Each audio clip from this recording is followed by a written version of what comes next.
السلام علیکم ورحمۃ اللہ وبرکاتہ۔ الحمد للہ رب العالمین والصلاة والسلام علی سیدنا و نبینا محمد بن عبد اللہ الامین وعلی آلہ واصحابہ اجمعین، اما بعد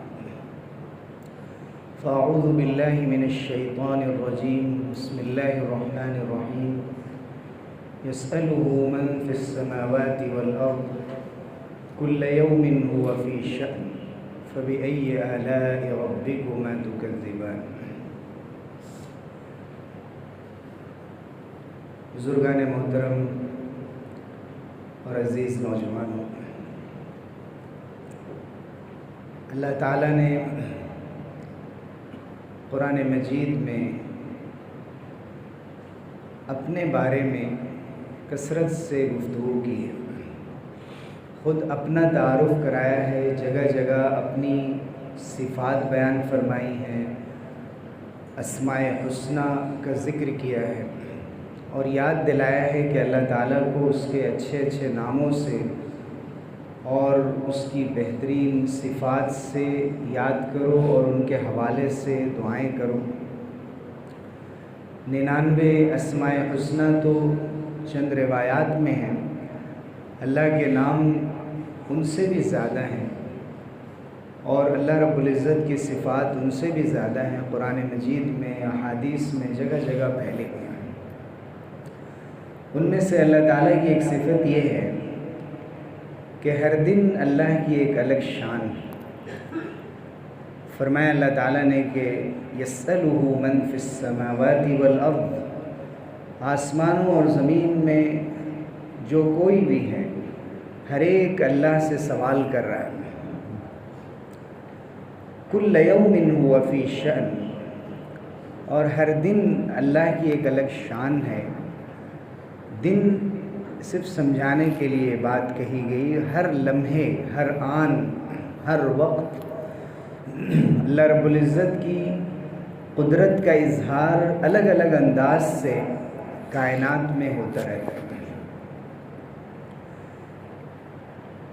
یہ قدرتیں ہمیں عام زندگی میں بھی اللہ تعالیٰ کی نظر آتی ہیں اور حکومتوں کو دینے اور کسی سے لے لینے کے سلسلے میں بھی اللہ تعالیٰ ہی کی اصل قدرت ہے، اصل اس کی طاقت ہے۔ دراصل ہم دنیا کے ہنگاموں میں جب رہتے ہیں، خبریں پڑھتے ہیں، نیوز چینلز دیکھتے ہیں، سوشل میڈیا پہ رہتے ہیں، تو دیکھتے دیکھتے، سنتے سنتے لوگوں کے ڈسکشن، ڈیبیٹس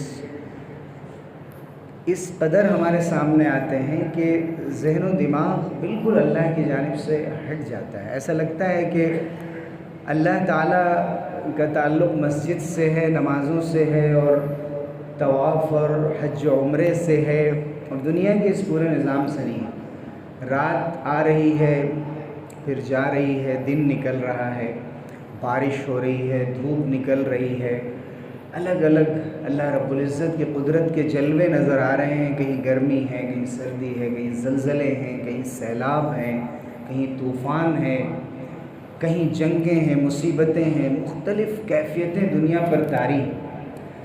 لیکن عام زندگی میں تو ایسا لگتا ہے کہ اللہ کی جانب سے یہ چیزیں ہو رہی ہیں۔ لیکن جہاں تک دنیا کے سیاسی حالات کا تعلق ہے کہ کسی کو غلبہ حاصل ہو رہا ہے، کوئی جیت رہا ہے، کوئی ہار رہا ہے، کسی کے ساتھ مصیبت ہی مصیبت ہے، اور کسی کو مسلسل سب کچھ کرنے کے باوجود بھی ہم دیکھ رہے ہیں کہ وہ آگے بڑھتے چلے جا رہے ہیں ہماری نظروں میں، تو کبھی کبھی ایسا خیال گزرنے لگتا ہے، زبان پہ بھی یہ بات آ جاتی ہے کہ ان طاقتوں کے پاس کوئی ایسی چیز ہے جو ہمیشہ باقی رہنے والی ہے۔ دنیا کے جو سپر پاور آج ہیں یہی کل رہیں گے، ان کو کون مٹا سکتا ہے، ان کو کون ہرا سکتا ہے، ان کے مقابلے پہ کون آ سکتا ہے؟ مسلمانوں کے پاس کیا ہے جو کچھ کر سکیں؟ وہ تو سب کچھ ہار چکے ہیں۔ بظاہر جب حالات سے دوچار ہوتے ہیں لوگ تو اسی قسم کے تبصرے ہوتے ہیں، اور پوری تاریخ اس بات پر گواہ ہے کہ جیسے حالات ہوتے ہیں اسی اعتبار سے ذہن و دماغ پر اثر پڑتا ہے۔ مسلمانوں کے حالات تقریباً 100-150 سال سے ایک طرح کے چلے آ رہے ہیں، مسلسل ان کے ساتھ شکست کا معاملہ ہے، مصیبتوں کا، جنگوں کا، مالی طور پہ پیچھے چلے جانے کا، علمی طور پہ، سائنسی طور پہ پچھڑ جانے کا، تہذیب کے میدان میں بہت پیچھے چلے جانے کا، یعنی ہر جگہ ایک پسپائی نظر آتی ہے، ذلت نظر آتی ہے۔ تو لامحالہ دماغ میں یہی بات ہوتی ہے کہ اب یہ قوم اٹھ نہیں پائے گی، اب اس قوم کی تاریخ تھی، وہ جب تھی، اب اس کا دور ختم ہو چکا ہے، اب دور دوسری دنیا کا ہے، اور جس کا دور ہے یہ دور باقی رہے گا اور چلے گا۔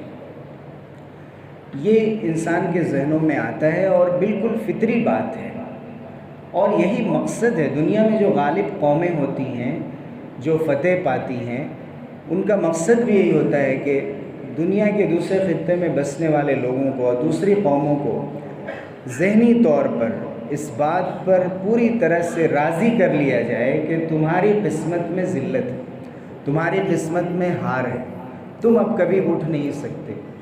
یہ سائیکولوجیکل وارفیئر میں سب سے بڑی کامیابی یہی ہے کہ نفسیاتی طور پر انسان کو مطمئن کر دیا جائے کہ تمہاری قسمت میں یہی ہے، اس سے آگے تم کچھ نہیں کر سکتے۔ اور اس میں بڑی حد تک کامیابی ملی ہے ویسٹرن ورلڈ کو، اور مسلمان اس کے سب سے زیادہ شکار ہوئے۔ اسی لیے قرآن مجید کے مطالعے کے لیے کہا جاتا ہے، قرآن میں غور و فکر و تدبر کی بات کی جاتی ہے۔ جب ہم قرآن پڑھتے ہیں تو ذہن اللہ کی جانب منتقل ہوتا ہے، ہر چیز میں اللہ ہی تعالیٰ نافع ہے، وہی ضار ہے، وہی نفع دینے والا، وہی نقصان پہنچانے والا، وہی المعز ہے، وہی المذل ہے، وہی عزت دینے والا، وہی ذلت دینے والا۔ کائنات کا سارا نظام اسی کے حکم پر چل رہا ہے، اسی کے کن سے چل رہا ہے، کوئی ایک ذرہ بھی اس کی نظر سے پوشیدہ نہیں ہے، اور اس کے فیصلے کے بغیر کچھ نہیں ہو رہا، چاہے مسلمانوں کے حق میں ہو رہا ہو یا ان کے خلاف ہو رہا ہو۔ اس لیے کہ قرآن جہاں دوسری چیزوں کے بارے میں بیان کرتا ہے، حکومتوں اور سلطنتوں کے بارے میں بھی بیان کرتا ہے۔ حضور اکرم صلی اللہ علیہ وسلم سے فرمایا گیا کہ آپ کہہ دیجئے، قل اللہم مالک الملک تؤتی الملک من تشاء وتنزع الملک ممن تشاء۔ آپ کہہ دیجئے، آپ اللہ کے سامنے ہاتھ اٹھا کر دعا کیجئے، اعتراف کیجئے، اقرار کیجئے کہ اے اللہ، پوری سلطنت کے مالک تو ہی جسے چاہتا ہے حکومت سے نوازتا ہے، اور جس سے چاہتا ہے حکومت چھین لیتا ہے۔ وَتُعِزُّ مَن تَشَاءُ وَتُذِلُّ مَن تَشَاءُ، جسے چاہتا ہے تو عزت سے نوازتا ہے، عزت سے ہمکنار فرماتا ہے، اور جسے چاہتا ہے ذلت سے دوچار کر دیتا ہے۔ بِيَدِكَ الْخَيْرُ إِنَّكَ عَلَى كُلِّ شَيْءٍ قَدِيرٌ، خیر صرف اور صرف تیرے ہاتھ میں ہے، تو ہی ہر چیز پر قادر ہے۔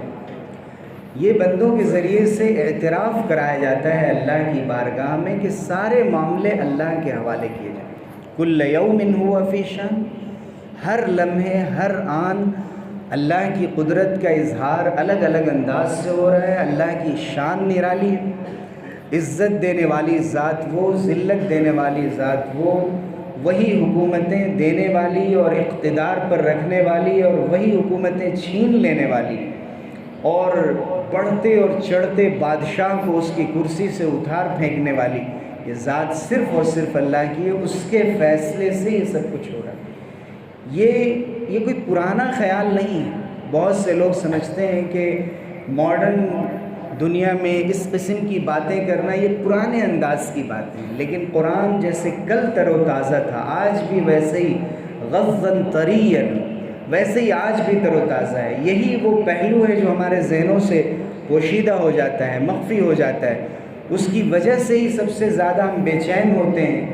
اور عام طور سے لوگوں کی زبانوں پہ یہ ہوتا ہے کہ مسلمانوں کے ساتھ ہی ایسا کیوں ہوتا ہے، مسلمانوں کے مقدر میں ہی کیوں اس طرح کی چیزیں لکھ دی گئی۔ تو ہمیں قرآن کا بیانیہ، اس کا نیریٹو دیکھنا چاہیے کہ قرآن مجید نے کیا کہا ہے اس بارے میں۔ اللہ رب العزت نے فرمایا احد کے موقع پر جب مسلمانوں کو شکست ہوئی تو فرمایا کہ ان یمسسکم قرح فقد مس القوم قرح مثلہ، اگر تمہیں زخم پہنچا ہے تو ان لوگوں کو اسی جیسا زخم پہنچ چکا ہے۔ یاد کرو کہ بدر میں ان کے ساتھ کیا ہوا تھا۔ آج تمہارے 70 لوگ شہید کر دیے گئے اور بہت ہی منتخب اور کریم لوگ، ان کے کتنے سردار مارے گئے بدر میں۔ تم یاد کرو کہ کس طرح سے ان کو مٹا کر رکھ دیا گیا، ختم کر دیا گیا۔ کل بھی اللہ کا فیصلہ تھا، آج بھی اللہ کا فیصلہ ہے۔ اور قائد کون تھا، کون لیڈ کر رہا تھا احد میں؟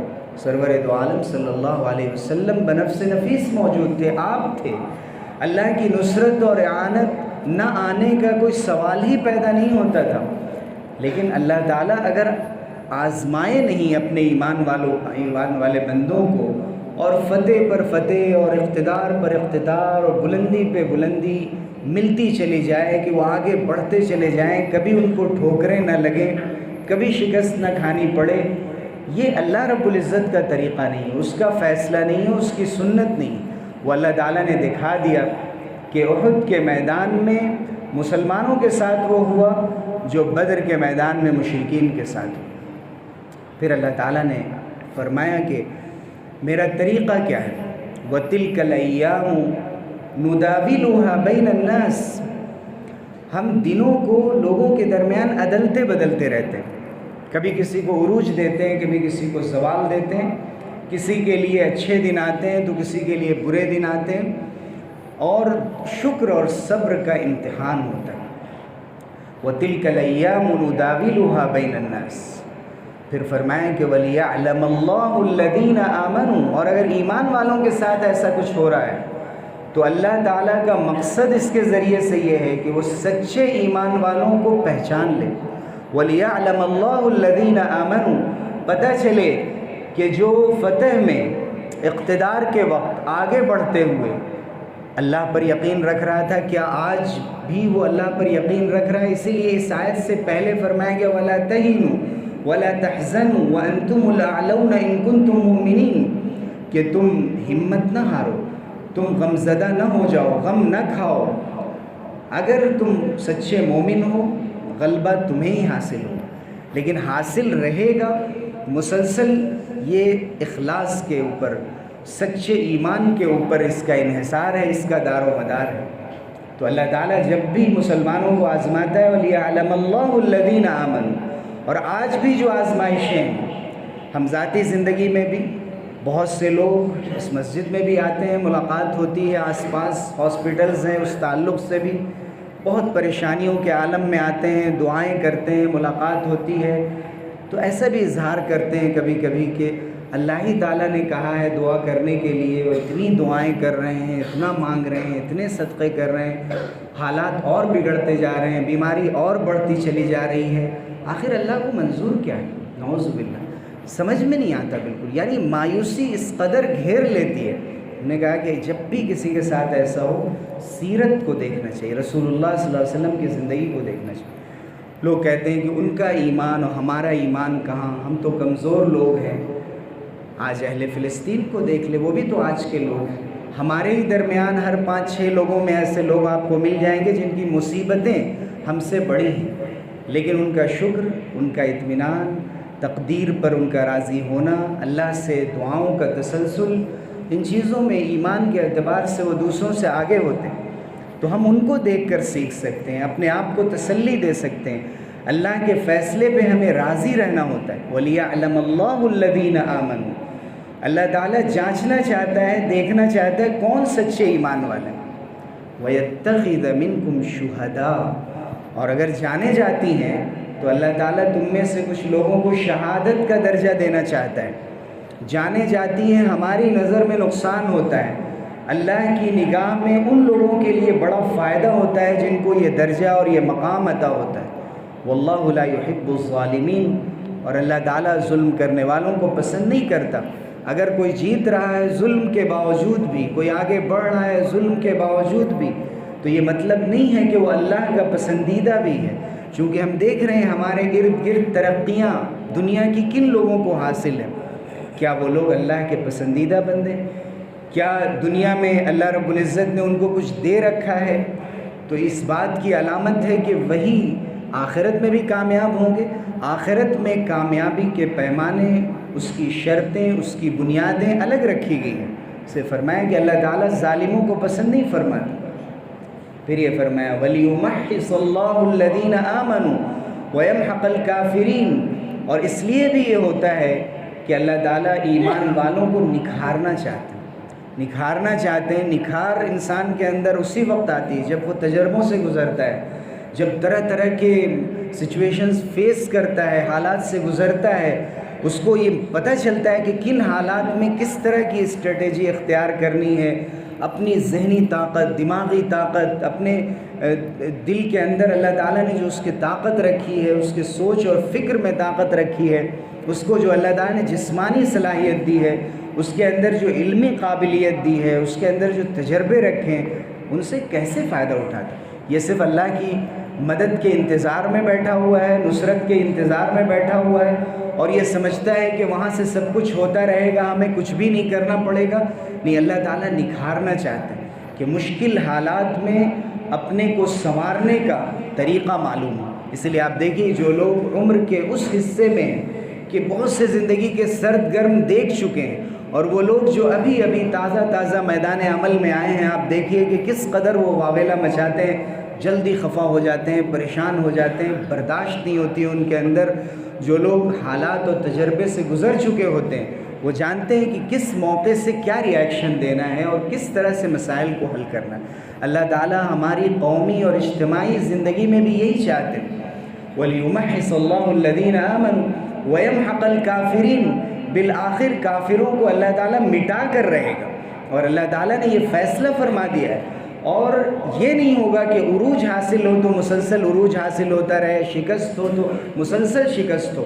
آپ دیکھیے بدر کے میدان میں کیا ہوا، فتح حاصل ہوئی۔ احد میں شروع میں بالکل فتح حاصل ہو رہی تھی، حتی اذا فشلتم وتنازعتم فی الامر وعصیتم من بعد ما اراکم ما تحبون منکم من یرید الدنیا ومنکم من یرید الاخرہ۔ 4 باتیں بتائی گئیں، تم پست ہمت ہو گئے، حوصلہ ہار گئے، جلدی تھک گئے، غنیمت کی طرف دیکھنے لگے اور آپس میں جھگڑا کرنے لگے، تمہارے درمیان اختلاف ہو گیا۔ وعصیتم، اور رسول نے جو حکم دیا تھا کہ تمہیں جبل الرومات کو چھوڑنا نہیں ہے، 50 لوگوں کو اس پر رکھا گیا تھا، تعینات کیا گیا تھا، اس حصے کو، اس مورچے کو خالی نہیں کرنا ہے، تم نے نافرمانی کر دی۔ اللہ کی طرف سے فوراً پکڑ آئی، وہ صحابہ تھے اس کے باوجود۔ پھر وَمِنْكُمْ مَنْ يُرِيدُ الدُّنْيَا وَمِنْكُمْ مَنْ يُرِيدُ الْآخِرَةَ، تم میں سے کچھ لوگ دنیا چاہ رہے تھے، کچھ لوگ آخرت کے طلبگار تھے۔ اور یہ کب ہوا ہے؟ مِنْ بَعْدِ مَا أَرَاكُمْ مَا تُحِبُّونَ، اللہ تعالیٰ نے وہ چیز تم کو دکھا دی تھی جس سے جو تمہیں پسند تھی، جو فتح قریب آ چکی تھی اور تم صحیح راستے پر جا رہے تھے، لیکن ایک غلطی کی وجہ سے اللہ تعالیٰ نے فیصلہ بدل دیا۔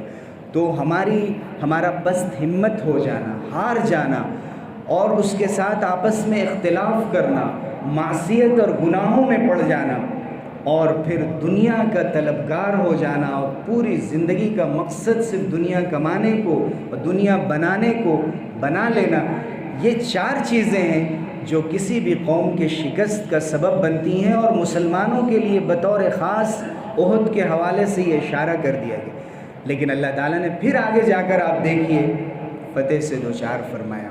مسلمانوں کو احزاب میں خندق کے موقع سے فتح حاصل ہوئی، پھر آپ دیکھیں کہ حنین کے موقع سے ہارتے ہارتے مسلمان بچے، ایک موقع سے حضور صلی اللہ علیہ وسلم مضبوطی کے ساتھ کھڑے ہو گئے، انا النبی لا کذب، انا ابن عبد المطلب، میں نبی ہوں، میں جھوٹا نہیں ہوں، میں عبد المطلب کا پوتا ہوں۔ حضور اکرم صلی اللہ علیہ وسلم نے جب مضبوطی دکھائی، صحابہ جمع ہوئے، اور ان کو یہ جو ایک غلط فہمی ہو گئی تھی کہ آج تو ہماری تعداد بہت زیادہ ہے، آج ہمیں کوئی نہیں ہرا سکتا۔ اللہ تعالیٰ نے فرمایا کہ تعداد سے تمہاری فتح نہیں ہوتی، ایمان کی قوت سے ہوتی ہے، جمنے سے، استقامت سے ہوتی ہے، مضبوطی سے ہوتی ہے، نبی کے باتوں پر عمل کرنے کی وجہ سے ہوتی ہے۔ پھر اللہ تعالیٰ نے فتح سے 2 فرمایا۔ پھر اسی طرح سے یہ گاڑی چلتی رہی، یہاں تک کہ مسلمان مشرق و مغرب میں چھا گئے، اور جہاں گئے انہوں نے ایمان اور اسلام کے جھنڈے گاڑ دیے۔ لیکن آپ جانتے ہیں کہ یہ سلسلہ برابر نہیں چلا، یہ سلسلہ برابر نہیں چلا ہے۔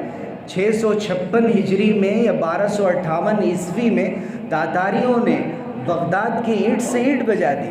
مسلمانوں کی کیا حالت ہوئی اس وقت؟ مسلمانوں کے ساتھ ایسا ظلم و ستم جائز رکھا گیا کہ ابن الاسیر جو الکامل نامی تاریخ کی کتاب کے مصنف ہیں، وہ تو کہتے ہیں کہ تاریخ میں نہ اس سے پہلے کبھی مسلمانوں کے ساتھ ایسا ہوا ہے، نہ آئندہ کبھی ہو سکتا ہے۔ حضرت آدم کے زمانے سے لے کر آج تک کبھی ایسا نہیں ہوا۔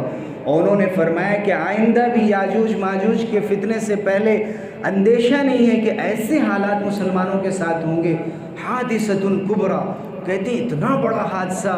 شیخ سعدی جو فارسی کے شاعر تھے، انہوں نے کہا آسماں را حق بود گر خون ببارت بر زمین، آسماں کو حق تھا اگر وہ خون کی بارش برساتا اور آسمان روتا مسلمانوں کے حالت زار پر کہ مسلمان تاتاریوں سے بھاگ کر یہ کہتے تھے اذا قیل لک ان التتر قد انہزموا فلا تصدق، اگر تم سے کہا جائے اور کوئی کہے کہ تاتاری ہار گئے ہیں تو مت ماننا، یہ بڑی خطرناک قوم ہے، یہ کبھی نہیں ہار سکتی، جیت تو انہی کی ہوگی۔ مسلمان چھپ گئے، قبروں میں گھس گئے۔ کہا جاتا ہے کہ جب تاتاری وہاں سے نکلے ہیں، بہت سے لوگ قبروں سے نکل کر جیسے مردے زندہ ہوتے ہیں اس طرح نکل کر پھر سے انہوں نے سانس لی اور اس علاقے کو چھوڑ کر بھاگے، اور اتنے خطرناک حالات ہوئے کہ خون کی ندیاں بہتی تھیں۔ بلندی پر، پہاڑوں پر مسلمان بھاگے، وہاں مارا گیا۔ وہاں سے جب بارش ہوئی تو خون کے قطرے بارش کے پانی کے ساتھ بہتے ہوئے راستوں پر آ گئے، اور اس طرح کے حالات ہوئے۔ یہ 656 ہجری میں۔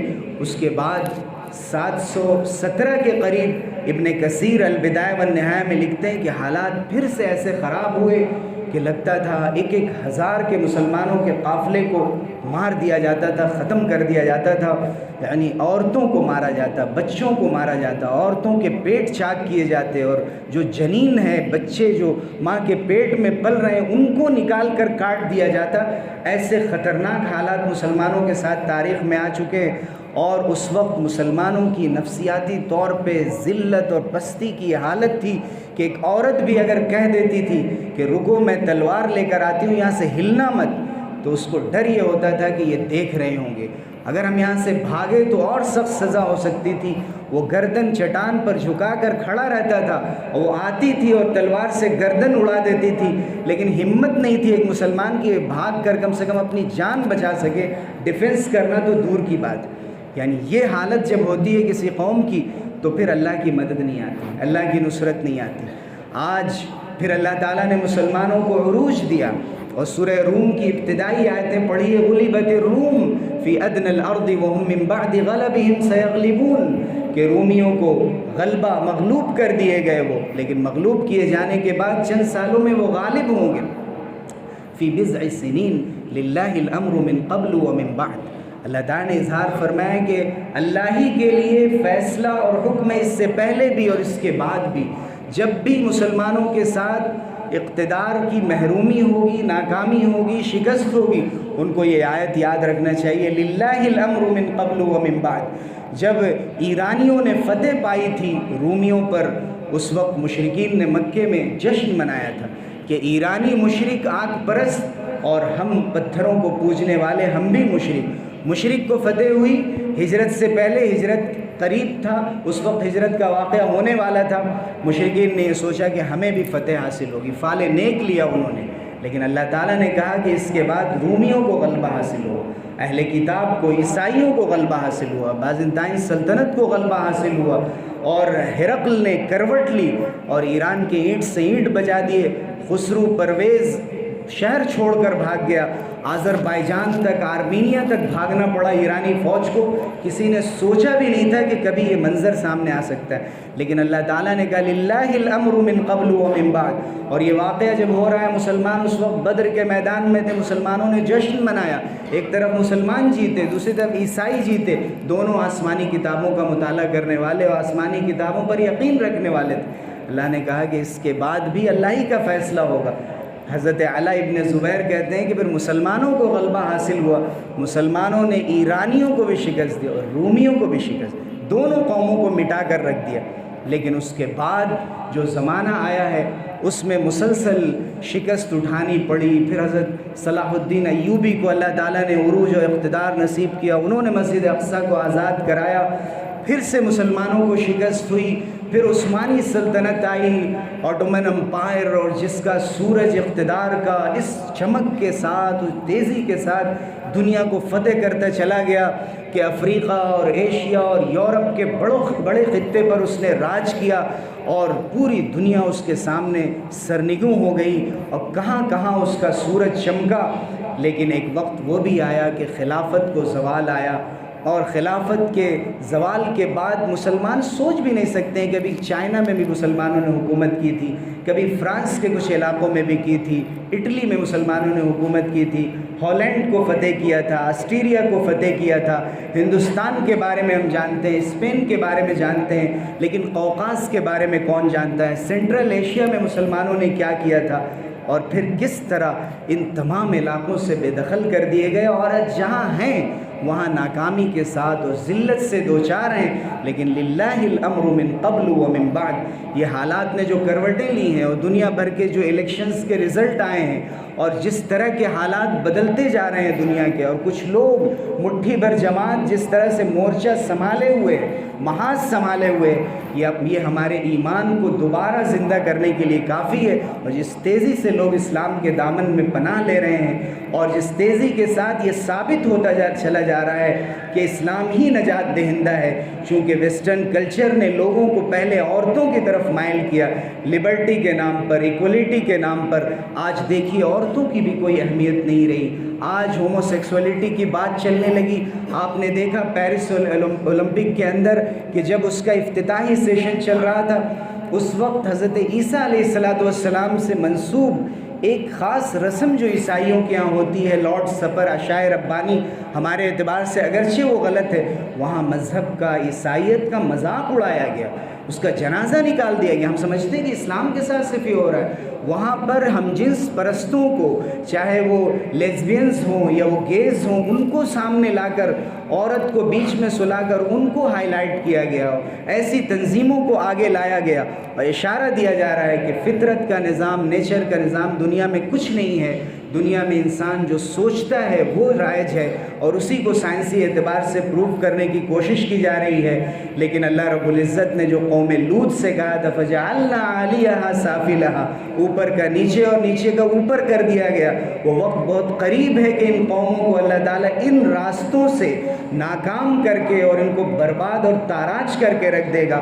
آپ صرف دیکھتے رہیں اور اپنا کام کرتے رہیں. اللہ رب العزت ہم سب کو فتح سے نوازے اور شکست کی نفسیات سے محفوظ رکھے. آمین. وآخر دعوانا